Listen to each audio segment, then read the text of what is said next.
알래스카가 원래 러시아 땅이었던 건 아시죠? 그렇죠. 딱 한 표 차이로 매입 결정이 나요. 한 표 차이로 그 얼마의 이득을 본 거예요? 알래스카의 자원 매장량만 하더라도 얼마일까? 한 표 차이 때문에 역사가 바뀐 게 너무나도 많아요. 네, 반갑습니다. 허준입니다. 오늘 이 조합 보시면서 뭐지 이 조합이라고 생각하시는 분들도 계실 텐데요. 오늘은 특별히 주주총회 역사에 대해서 한번 이야기를 나눠볼까 합니다. 저와 함께 이야기 나눠주실 두 분을 소개시켜 드릴까 합니다. 인사 부탁드리겠습니다. 예, 안녕하세요. 명지대학교에 있는 박정호 교수라고 합니다. 안녕하십니까. 역사 스토리텔러 썬킴 인사드리겠습니다. 오늘은 경제는 우리 교수님이 맡으시고 저는 주주의 역사 얘기를 좀 해볼까 합니다. 경제, 주주총회, 역사. 이 괜찮은 조합이에요, 이게요.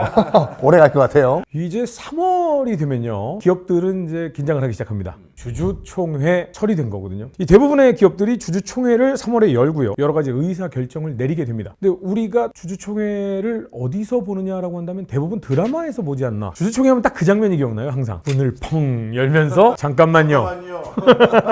이거 재벌직 막내 아들에서 최근에 나왔었고요. 저 개인적으로 궁금한 게 하나 있습니다. 요거 딱 서류 들고 와서 이걸 내는 순간 퍼센테이지가 틱 하고 바뀌잖아요. 그러면 요게 모든 걸 테이크 올입니까? 그럼요. 사실 주주총회라는 것도 결국 투표에 근거해서 과반으로 의사결정이 이루어지는 게 가장 기본적인 맥락이기 때문에 한 표 때문에 과반의 의견이 달라지면 당연히 그것 때문에 회사의 운영 방침, M&A 방법 다 달라지는 거예요. 수십만 표가 있더라도 단 한 표 차이로 딱 과반이 바뀌면 모든 결정이 그쪽으로 넘어가게 되는 거예요. 그럼요. 그래서 뭐 역사적으로 이제 미 대선 같은 경우에 물론 미국 대선은 그 선거인단이 투표를 하는 거지만 선거인단 수 하나, 한 명, 두 명 때문에 대통령이 바뀌잖아요. 그런 선거와 똑같은 게 주주총회에서 내려지는 결정인 거군요. 그 한 표 차이 때문에 회사의 어떤 흥망성쇠뿐만 아니라 역사적 맥락이 바뀐 것도 너무나도 많아요. 근데 궁금한 게 진짜로 실제 주주총회에서 드라마같이 잠깐만요! 제 권한을 행사하겠습니다! 빰빰 이래가지고 막 바뀌는 드라마틱한 장면이 연출되나요? 원래는 그럴 수도 있기 때문에 주주총회 전에 안건 가져와라, 어떤 걸 논의하겠다, 참석하시는 분은 누군지 이런 걸 다 면밀히 확인을 하죠. 드라마처럼 이렇게 문 열고 오는 건 아니고. 근데 이 투표의 역사하면 아무래도 주주총회보다는 선거의 역사가 더 오래됐기 때문에 그 역사적으로 봤을 때도 단 한 표 때문에 역사가 바뀐 케이스가 몇 개가 있어요. 예를 들어가지고 이제 1919년에 이제 1차 대전이 끝난 다음에 독일은 패전국이잖아요. 일단 빌헬름 2세가 통치하던 독일 제국은 망합니다. 그리고 바이마르 공화국이라는 난장판 공화국이 등장을 하는데 독일군 패잔병이던 아돌프 히틀러 예비역 상병이 정계를 진출을 해요. 독일 노동자당에 입당을 하는데 자기는 몰랐어요. 이렇게 연설 능력이 뛰어난지. 독일 노동자당에 들어가니까 이 뭐라고 할까, 이 패배 분위기가 너무 빠져 있는 거예요. 뭐 우리 독일은 망할 수밖에 없었다. 여기에 열이 받았던 아돌프 히틀러가 당신들 같이 이런 패배주의 때문에 독일이 망한 거라고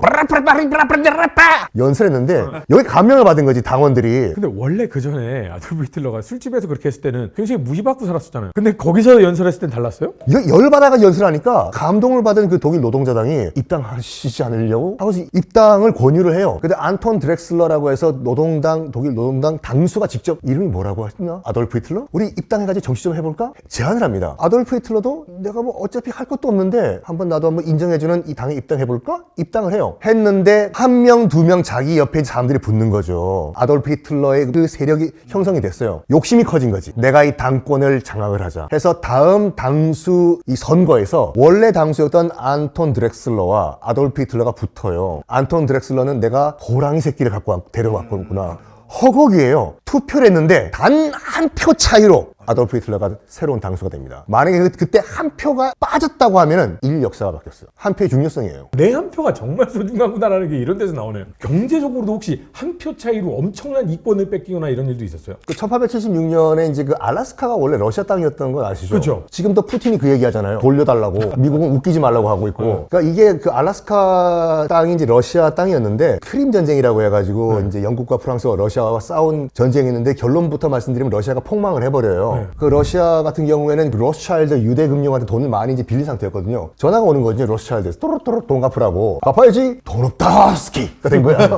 어떡할까 하다가 저기 멀리 시베리아 건너편에 우리와는 다른 아메리카 대륙 끝에 거기 우리 땅이 있었어? 모피를 잡는 그런 땅이었어요. 그렇죠. 다 잡았어. 아무 쓸모없는 땅이 된 거야. 그거 팔아가지고 돈 갚자 해서 일단 미국에 연락을 해가지고 이 땅 너 미국이 사가라고. 처음엔 미국은 안 사간다고. 그 얼음덩어리를 왜 사가냐고. 그리고 미국하고 사실은 너무 떨어져 멀기도 하고 있죠. 떨어져 있기도 하고. 그때 러시아가 아주 거절 못할 제안을 해요. 그럼 영국에 팔겠다고. 그러면 영국과 프랑스, 그러니까 반미 세력이 위에 딱 버텨지는 거예요. 그럼 우리가 사겠다. 얼마에 팔래? 딜을 하다가 750만 달러 그 당시 돈으로 팔아요. 그러니까 지금 환율로 치면 한 90억 되는데 이거 가지고 미국 여론이 난리가 나. 딜을 추진했던 국무장관이 슈어드 국무장관인데 슈어드의 냉장고라고 비판하면서 그 얼음덩어리를 왜 750만 달러를 주고 사냐고. 근데 슈어드는 들었어. 이게 얼음 땅이 아니라 그 밑에 석유와 석탄이 매장돼 있다는 그런 정보를 들은 거예요. 설득을 해도 안 먹혀. 표결을 붙입니다. 의회에서요. 표결에서 딱 한 표 차이로 매입 결정이 나요. 한 표 차이로 그 얼마의 이득을 본 거예요? 알래스카의 자원 매장량만 하더라도 얼마일까 상상도 같지 않나요? 러시아가 판 몇 년 후에 거기서 유전 터지잖아요. 네. 그래서 푸틴이 지금 돌려달라고 하는 거고. 역시 투표의 힘은 위대한 거구나. 내 한 표가 에이 이게 뭐 의미 있겠어? 라고 했을 때 그게 지금 얘기한 모든 것의 결정이 될 수도 있구나. 라는 걸 항상 생각을 해야 될 것 같습니다. 네. 본론으로 이제 좀 넘어가 보도록 하겠습니다. 오늘은 우리가 주식회사 관련된 이야기를 좀 해보려고 하는데요. 세계 최초의 주식회사는 후추 때문에 생긴 거죠? 후추와 육 두구두구두구두구두구 같은 향신료. 때문에 생긴 건 맞아요. 왜냐면 아시다시피 이제 11세기에 십자군 전쟁이 터지면서 그 후추의 원산지는 남인도예요. 남인도에서 당시 이제 중동 거쳐가지고 이탈리아 반도 거쳐가지고 유럽으로 들어온 코스였는데 네. 결론부터 말씀드리면 십자군 전쟁에서 이슬람이 승리를 해요. 그래가지고 이 고속도로가 중간에 막혀버려요. 네. 후추가 일단은 오는 코스가 막혔지 않습니까? 일단은 팔긴 팔아요. 중개 무역을 하면서 이제 그때 그 셀주크 투르크라는 그런 그 이슬람 왕국이었는데 베네치아에만 살짝 팔아요. 그러니까 베네치아가 어떻게 하냐면 얼마 안 되는 후추를 조금씩 이제 유럽에 나눠줘야 될 거 아니에요. 그러니까 한정된 후추를 가져갈 수 있는 나라는 지금 현재로 봤을 때는 독일과 프랑스밖에 없어요. 그러니까 서유럽으로 갈수록 점점 후추는 사라지나 봐예요. 가장 후추를 먹지 못했던 나라는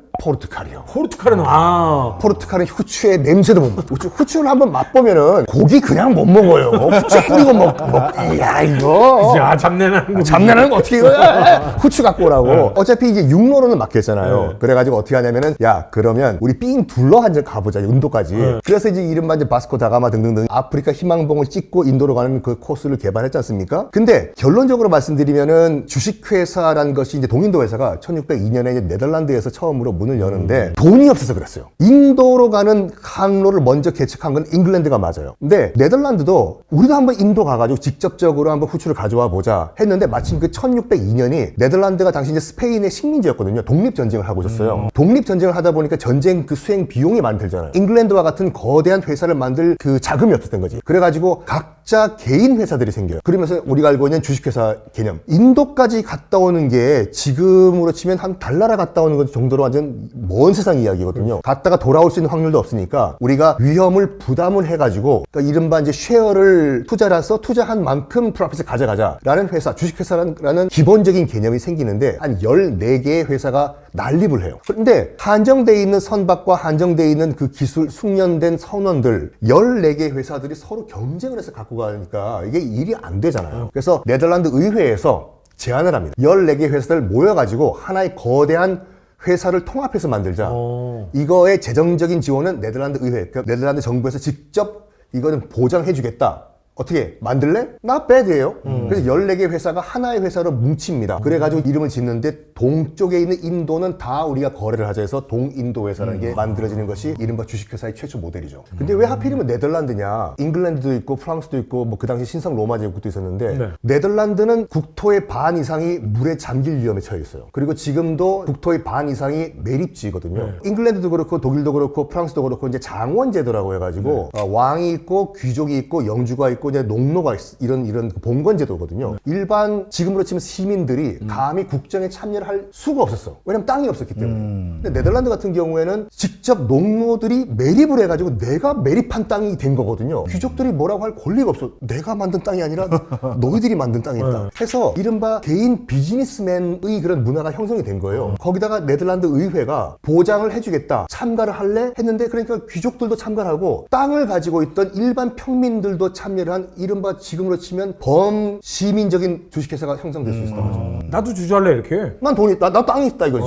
농민이지만 땅이 있다. 돈 있으니까 투자할래. 그럼요. 주주라는 개념이 생겼잖아요. 주식회사가 생겼고 주주라는 개념이 생겼잖아요. 이걸 거래할 수 있는 주식 거래소, 증권 거래소도 있어야 되는 거 아니에요? 그럼 네. 네덜란드에서 이 증권 거래소가 처음 생긴 거예요? 네, 맞습니다. 우리 네덜란드 암스테르담에 가보면 초창기에 동인도 회사를 기반으로 해서 증권을 거래할 수 있는 증권 거래소 건물이 아직까지 그대로 있어요. 자신이 이걸 투자를 했었을 때 이 투자한 것에 대해서 마음이 바뀔 수 있잖아요. 네. 아, 난 이제 향신료 장사 그만할래 라고 했었을 땐 이거를 누군가에게 넘길 수 있도록 했다라는 것이 네덜란드가 이 동인도 회사를 기반으로 해서 전 세계 향신료 무역을 주름 잡을 수 있었던 가장 큰 배경이 됐죠. 암스테르담에 그 세계 최초의 증권 거래소가 만들어졌잖아요. 네덜란드가 꽤 커요. 네. 암스테르담 이외에 살고 있는 사람들도 주식 투자를 하고 싶었겠죠. 네. 일단 사와. 사러 와야지. 그때 동인도 회사에서 어떤 조건을 걸었냐면 지금 투자하면 21년 후에 이윤을 나눠주겠다고 해요. 배당을 21년 21년이 나가신다고? 근데 조건을 걸어, 조건을. 만약에 이걸 갖고 있다가 싫으면은 내가 주식을 갖고 있던 주식 증서를 남한테 팔 수 있다.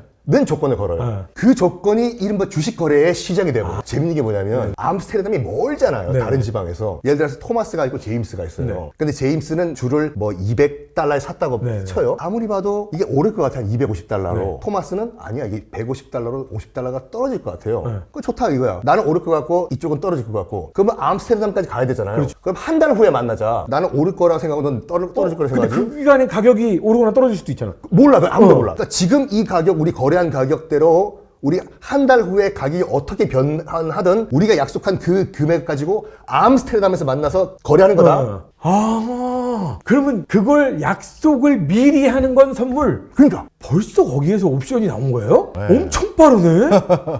대단하다. 우리나라는 사실은 금융의 후발주자이긴 한데 언제 시작을 한 거예요? 주식회사 개념이라고 따지자면 한국의 주식회사는 언제가 시작이에요? 우리나라 주식회사의 시작은 참 안타깝게도 한국인이 주도했다기보다는 일본인들이 주도해서 만들어진 전신들이 많아요. 강점기 시절이군요. 예, 맞습니다. 대표적으로 이제 은행들이 처음에 네네. 여기에 해당되는데요. 한국에서 뭔가 체계적으로 이제 돈 거래를 하기 위해서 또 회사를 운영하기 위해서 필요한 게 은행이었고 그러다 보니까 이 일본의 자금이 바로 우리나라에 와서 초창기 은행을 설립했는데 그 은행이 당연히 주식회사겠죠. 그런데 이 당시 설립된 은행들인 한성은행이나 천일은행 같은 경우는 우리가 생각하는 우리 같은 개개인들이 어떻게 보면 주주로 참여하는 그런 주식회사는 아니에요. 발행인이 그 발행 주식 전부를 자기가 그냥 가져가는. 원래 우리가 예를 들어서 어떤 회사를 우리 셋이 설립을 네네. 하잖아요. 그럼 주식 발행합니다 하면 공모하잖아요. 그렇죠. 그래서 전 국민들이 그 주식을 나눠 가져야 되는데 그렇죠. 이 당시 주식회사는 발행인들이 그냥 나눠서 가지면서 동업할 때 지분 구조 정도라고 생각하시면 되겠죠. 1인 법인이나 몇 명이 모이는 유한회사 느낌 같은. 뭐 그런 느낌이 더 가깝죠. 미완의 성공의 주식회사가 있긴 있었는데 그 1897년에 대조선 점화제사 회사라는 거를 미국과 한국 국적의 사람들이 30명이 모여서 설립을 해요. 대조선, 그 점화가 뭐냐면은 점마가 아니라 이 모시 있잖아요. 모시를 이제 한자로 하면 이제 점화가 되고 제사가 이제 시를 만드는 거거든요. 네. 그 당시 이제 그 대한제국 이제 문연지 얼마 안 된 직후지 않습니까? 네. 이제 그 서구 열강들이 이제 들어온 가운데서 그 약간 선구자들이 우리 이 대한제국의 경제를 살리기 위해서 뭔가를 그러니까 미국 국적이었지만 그 서재필 박사 등등등이 그러면 우리나라도 약간 이른바 주식회사를 만들어가지고 자금력을 키워서 큰 회사를 한번 만들어보자. 뭘 어떻게 팔까? 모시를 우리가 실로 만들어서 중국에 한번 수출을 해보자. 그 대조선 점화, 모시, 제사, 실, 회사를 설립을 해서 일단은 페이퍼는 만들어요. 그렇지만 이것이 공장을 돌리는 수준까지는 못 가요. 우리나라 최초의 주식회사로 봐야 되는지는 약간 논란이 있어요. 이게. 시도까지는 해봤으나 실제적인 실체는 만들어지지 못했다. 그럼 우리나라도 주식회사가 이렇게 슬슬 생겼으면 근데 1인이 갖거나 뭐 한정적인 사람들이 나눠 가졌으면 거래할 일이 없잖아요. 그럼 증권거래소는 없었겠네요. 증권거래소가 있긴 있었습니다. 정확히 말하면 인천에 있었던 미두 시장이 하나 증권거래의 역할을 했었고요. 말 그대로 이제 쌀에 대해서 얼마의 시세를 예측해서 서로 투자하는 그런 형태의 미두 시장이 있었고 또 증권부도 있었어요. 근데 이때 증권부에 인천에 열려졌던 증권거래소의 증권부 시장은 물론 당시 경성재직이나 우리나라 기업들의 주식도 일부 있긴 있었습니다만 대부분은 일본 증시에 상장되어 있는 일본 회사를 한국에서 투자하는 그런 형태의 증권거래소인데 이 나라 사람들이 외국인 투자자로서 주식 거래를 한 거예요? 근데 이게 요즘과 똑같다고 생각하시면 안 돼요. 요즘은 예를 들어서 저랑 썬킴님이 테슬라 주식이 좋아 보여서 네. 한국에서 테슬라 주식을 더 사잖아요. 그럼 그게 테슬라 주가에 반영이 되잖아요. 그렇죠. 그런데 이 당시 있었던 증권거래소는 한국에서 일본 증시에 상장되어 있는 회사의 주식을 사던 팔던 그게 일본 증시에 영향을 미치지가 않아요. 그게 어떻게 주식 거래예요? 그래서 이건 일종의 그 주가를 놓고 내기를 한다고 표현해야 되나? 이런 맥락이었기 때문에 초창기 우리나라 이 당시의 증권거래소는 요즘과 같은 증권거래소를 생각하면 안 된다. 이렇게 보시면 되겠습니다. 그 미두 추인소라고 해서 1896년에 이제 인천에서 네네. 미두 말 그대로 이제 쌀과 콩을 거래하는 그런 선물 거래소가 생겨요. 근데 말이 이제 선물 거래소지 그냥 투기장이었어요. 아까 말씀드린 것 같이 이제 그 쌀 가격과 콩 가격이 이제 얼마 후에 이제 얼마 오를 것이다 내릴 것이다 가지고 이제 그 베팅을 하는 건데 네. 쌀이 없어도 돼, 콩이 없어도 돼요. 그 증거금이라고 해서 거래액의 10%만 있으면 네네. 거래가 가능해요. 지금 선물하고 비슷하네요. 맞아요. 네. 근데 이게 방금 말씀하신 것처럼 시세가 인천과 조선에 있는 쌀과 콩의 그 시세로 결정되는 것이 아니라 일본 오사카에서 이 시세로 결정이 되거든요. 네네. 돈 버는 사람들은 당시 전화가 있었던 것이 아니라 전보통. 전보. 오사카와 전보로 연결되는 사람들만 돈을 벌었어요. 나머지는 다 쪽박쳐요. 우리나라에서 발행됐던 그 일제강점기의 신문 보면 미두 투기를 잘못해서 안 좋게 끝나는 분들이 많고 반대로 돈을 정말 많이 번 사람도 있었는데 반복창 씨라고 해가지고 이름이 반복창이에요. 이 사람이 일본 오사카와 전보 연락이 가장 빠른 연락책만 있으면 돈을 벌 수밖에 없는. 돈 벌었어요. 재벌이 됐다고 하죠. 그 당시 그 반복창 씨는 당대 최고 미인과 결혼을 한 걸로 유명하고요. 근데 끝은 비참해요. 그 주가 예측에 대한 자신의 어떤 노하우가 이제 성립이 안 되기 시작한 거죠. 그래서 막판에는 미두창 근처에서 계속 약간 정신 이상자 중에서 나이 든 사람이 배회하고 돌아다니는 사람이 있었는데 저 사람이 반복창이래 라고 할 정도로 굉장히 막판에는 비참한 최후를 보낸 걸로 유명하죠. 나중에는 창을 반복해서 사고 다니시는. 이런 개그 좋아요. 이런 선물이나 어떤 뭐 주식을 투기로 해서는 끝이 좋지 않다는 그럼요. 거. 그럼요. 네. 항상 경제 쪽에 계시는 분들한테는 경종을 울리는 이야기가 아닌가라는 생각이 좀 듭니다. 그러면 본격적으로 진짜 주식 증권을 거래하는 곳이 생긴 거는 그럼 언젠가요? 사실 우리나라에서 본격적으로 우리나라 증권거래소를 활성화시키기 위해서 처음 시도했던 거는 1980년대 중반부터라고 생각하시면 돼요. 진짜 나중이네요. 얼마 안 돼요. 그래서 어떻게 하면 우리나라 증시에 많은 사람들이 참여하고 그것 때문에 증권 거래가 활발해질 수 있을까 고민을 하다가 그 당시 정부에서 생각해낸 방식이 우리나라에서 가장 알토란 같은 회사 두 군데의 주식을 국민들에게 살 수 있게 나눠준 다음에 서로 사거니 파거니 쉽게 매매할 수 있도록 해주자라고 해서 두 개 회사를 찝어요. 그래서 1호가 국민들에게 가장 먼저 나눠주기로 결정했던 곳이 포항제철인데요. 1988년도에 포항제철의 지분 중에서 한 34.1%에 해당되는 주식을 우와. 국민들에게 나눠주는 거죠. 당연히 유상으로 나눠준 겁니다.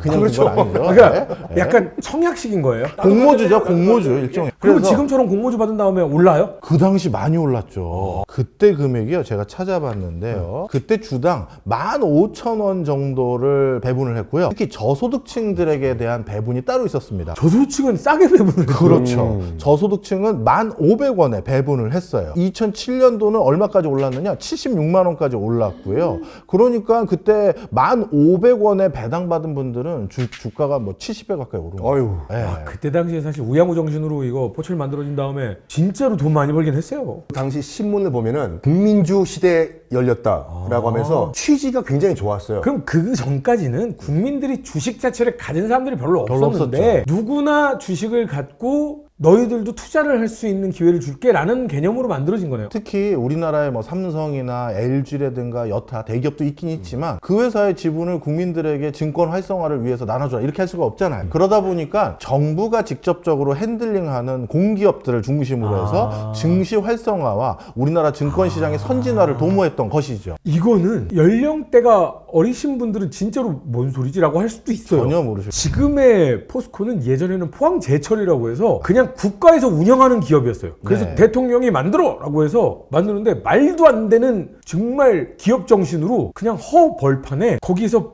먹고 자고 잠도 거의 안 주무셨대요. 하면서 이걸 어떻게 만듭니까? 그러면 못 만들겠어 우양우. 우양우 하면 바다가 보였대요. 못 만들겠으면 앞으로 전진. 이렇게 해서 그래서 그때 정신 진짜 우양우 정신이라고 했어요. 아니 그래서 그 포항 허허 벌판 백사장에서 네. 센 물이 처음으로 쏟아지는 그 순간 네. 박정희 대통령과 그 박태준 선임 회장님께서 눈물을 막 그렇게 눈물 흘리셨어요. 펑펑 흘리고 막 근데 그걸로 해서 드디어 수출을 시작하고 돈을 벌기 시작하면서 이제 그거를 번 거를 국민들한테 주식을 나눠주는 공모를 한 거예요. 네. 그래서 국민주가 처음으로 탄생을 한 거예요. 맞습니다. 그때 그래서 포스코 주식을 받아갔던 몇 분들 명이나 다 합치면 300만 명 정도. 와, 엄청 많다. 그러니까 어마어마한 숫자의 국민 기업으로 바뀌어버린 거죠. 말 그대로. 우리나라 이제 문화도 많이 이제 바뀌는데 영향을 준 게 뭐냐면 당시에 이제 MBC의 베스트셀러 극장이라는 네. TV 프로도 있었고 여러 가지 TV 프로가 이때부터 주식 거래에 관련된 작품들을 만들기 시작해요. 그러면서 국민들이 처음으로 여의도에 가면 저런 주식 거래소가 있대. 빨간색, 파란색 보이면서 그게 드라마에 등장한 것이 그렇죠. 국민주 이후였어요. 와, 근데 그게 1980년대 후반이에요. 특히 그 당시 포스코의 주식을 국민들에게 이렇게 배분한다라고 했었을 때 반응이 뜨거울 수밖에 없었던 게 물론 지금도 포스코 홀딩스라는 회사가 우리나라 시가총액에서 10위권을 왔다 갔다 하는 그런 위상을 보이고 있습니다만 그때 포스코는요 이렇게 보시면 될 것 같아요. IMF 외환위기 직전까지 포항제철이라는 회사는 우리나라 시총에 항상 2, 3위권에 있는 회사 주식을 국민들에게 나눠준 거니까 반응이 뜨거울 수밖에 없었죠. 노블리스 오블리제죠. 맞습니다. 처음에 이제 증권 시장이 활성화되기 시작한 85년도만 하더라도 우리나라에서 주식 투자하는 인구가 70만 명 정도 수준이었어요. 네. 근데 지금 와서는 우리나라가 이제 주식 거래하시는 비중이 1,500만 명 가까이 되니까 뭐 정말 비약적인 성장을 했죠. 성인들의 거의 대부분이 한다고 보면 되는 거죠. 그렇죠. 그러한 주식 시장의 어떻게 보면 선진화, 보편화를 이뤘던 첫 스타트가 바로 포항제철. 주식회사에 이어서 이제 주주총회 역사도 한번 짚어봐야 되지 않을까라는 생각이 드는데 그러니까 정말 주주총회 하면 저희 머릿속에는 그 퍼센테이지를 갖기 위해 온갖 권모술수가 판치는 막 그런 드라마 같은 이야기가 많이 이제 생각이 드는데 미국 주총에서 예전에는 총싸움으로 결과를 냈다라는 건 뭔 얘기예요? 1792년에 이제 뉴욕에서 처음으로 이제 증권거래소가 이제 그 문을 여는데 지금의 그런 증권거래소와는 개념이 달라. 그래서 내가 이 주식을 이만큼 사야 되는데 네가 이만큼을 가져가 정당하게 재판 한번 걸어보자가 아니라 착착 내놔 이거예요. 이 주식을 내가 샀는데 쏘고 뺏으면 강도지만 내가 살 거야. 아니야, 내가 살 거야. 겨뤄볼래? 뒤돌아서 세 발짝 뒤돌아선다. 주식 넣고 하나 둘 셋 팡! 아, 그래서 살 권리를 총으로 얻어요? 그래서 뭐 대표적인 케이스가 코넬리우스 밴더빌트라고 해가지고 미국 철도왕이 있어요. 네. 그러니까 지금 미국에 있는 밴더빌트 대학교의 설립자이기도 해요. 그 밴더빌트라는 철도왕과 지금도 있는 그 이리선이라고 있거든요. 옛날 그 정읍의 옛날 이름이 아니라 이리 호수라고 있어요. 이 이리 호수가 상당히 중요한 게 뭐냐면 미국에 오대호가 있잖아요. 이대호는 야구 선수고. 네. 오대호가 바다예요, 그냥. 대한민국 한반도가 풍덩 빠져. 들어간다면서요. 네. 그냥 바다예요. 근데 이게 호수잖아요. 네. 거기에 미국 북부에 있는 모든 중공업 도시들이 다 있어요. 디트로이트도 있고 네, 네. 등등등이요. 디트로이트가 또 철강 도시고 자동차 도시잖아요. 그렇죠. 이거를 대서양으로만 연결시키면은 디트로이트는 더 이상 호수에 있는 호수가 도시가 아니라 대양과 연결된 항구 도시예요. 그래가지고 미국이 두 개를 동시에 이걸 건설했는데 지금도 있는 이리 운하를 뚫습니다. 500km가 되는 거대한 그런 토목공사였거든요. 뚫어요. 그리고 똑같이 그 옆에 이리 철도를 놔버려요. 당연히 이제 이걸 가지고 이권 다툼을 하겠죠. 여기서 당시에 철도왕이었던 코넬리우스 밴더빌트와 우리가 저 주식 물타기라는 표현을 처음 만들었던 다니엘 주루라는 인물이 있어요. 이 두 사람이 또 이리 철도의 이 주식을 가지고 치고받고 싸우다가 법정 투쟁까지 가요. 그 뉴욕 법원에서 일단 다니엘 주루 보고 법원 출두를 하라고 합니다. 네. 내가 왜 가냐고. 나오라고. 내가 왜 가냐고. 나오라고. 네가 오라고. 하면서 역사 기록상은 허드슨강 옆에 있는 한 호텔에 들어가서 바리케이드를 치고 양측에서 총격전을 벌였다라는 기록이 있어요. 그 철도에 관련된 주식 그런 그 소유권을 놓고. 근데 예전에는 진짜 미국에서는 변호사들끼리 총싸움하고 뭐 그랬다라는 얘기들도 많이 들었어요. 보안관이라는 게 왜 나왔냐면은 일반 중앙정부라든지 주정부의 통치권, 치안 유지권이 안 가니까 그 동네의 치안은 그 동네에서 뽑은 사람이 각자 도생하세요 라고 만든 게 보안관이잖아요. 누가 이겼어요? 당연히 밴더벨트가 이겼죠.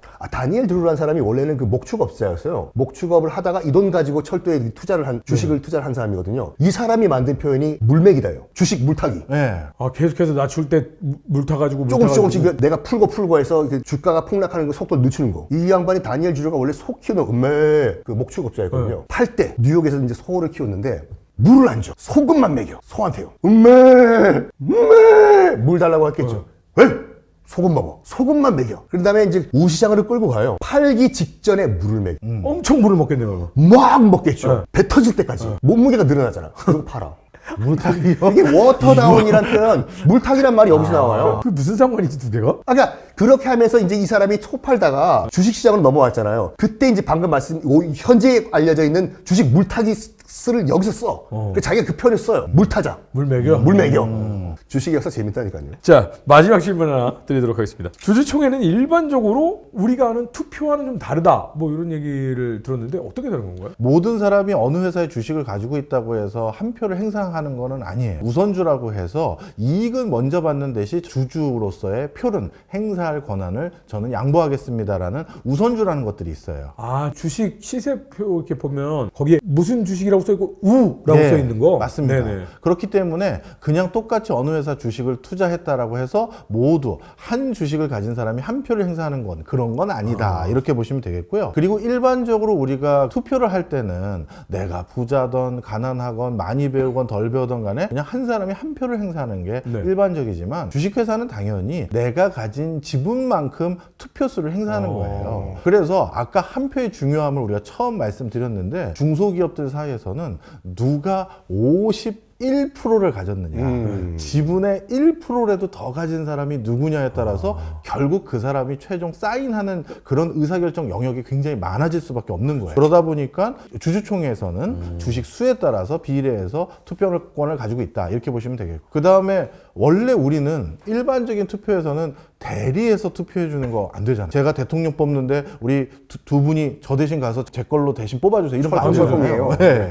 그런데 우리가 주주총회에서는 위임이라든가 위임되죠. 이런 것들도 다 가능합니다. 그래서 어떻게든 적극적으로 소액 주주라 하더라도 의사결정을 표명할 수 있는 그런 기회들도 많이 만들어주고 있어요. 전자투표도 요즘에는 한다면서요? 그럼요. 공간적인 제약 때문에 우리가 주총에 직접 참여할 수 없는 수많은 사람들이 있기 때문에 요즘은 그런 분들에 대해서 의사결정 권한에 참여할 수 있는 좋은 방편 중에 하나로 전자투표도 활성화되어 가고 있는 상황 중에 하나. 세계 진짜 투표도 나중에는 전자투표가 가능하려나요? 미국은 아직까지 주식 거래는 전자투표라지만 대통령 선거는 연필로 해요. 연필로 해요? 지우면 어떡하려고? OMR 마크. 아, 마크로. 참 헌법은 목숨같이 지키는 것 같아요. 일본은 지금도 팩스로 뭔가를 결정하는 거 많고 도장을 찍는 곳이 굉장히 많다고 일본은 투표할 때요. 이 마크하는 게 아니라 내가 찍을 후보자 이름을 연필로 써요. 그래서 일본 정치인들이 이름이 간단하고 누구나 할 수 있는 뭐 무슨 아베 신조 쉬운 한자 게 어려우면 못 한자가 쓰니까. 어려운 건 못 쓰니까 다 쉽게 개명을 해요 이렇게. 아, 그렇구나. 아, 근데 오늘 얘기를 나눠보니까 주식의 역사, 주주총회의 역사, 선거의 역사 참 재밌는 게 많다라는 생각이 드는데, 아, 경제 전문가와 역사 전문가가 만나도 이렇게 재밌는 이야기가 나오는구나. 아, 다음번에도 기회 있으면 만났으면 좋겠다 이런 생각이 들었습니다. 오늘 고생 많으셨습니다. 고생하셨습니다.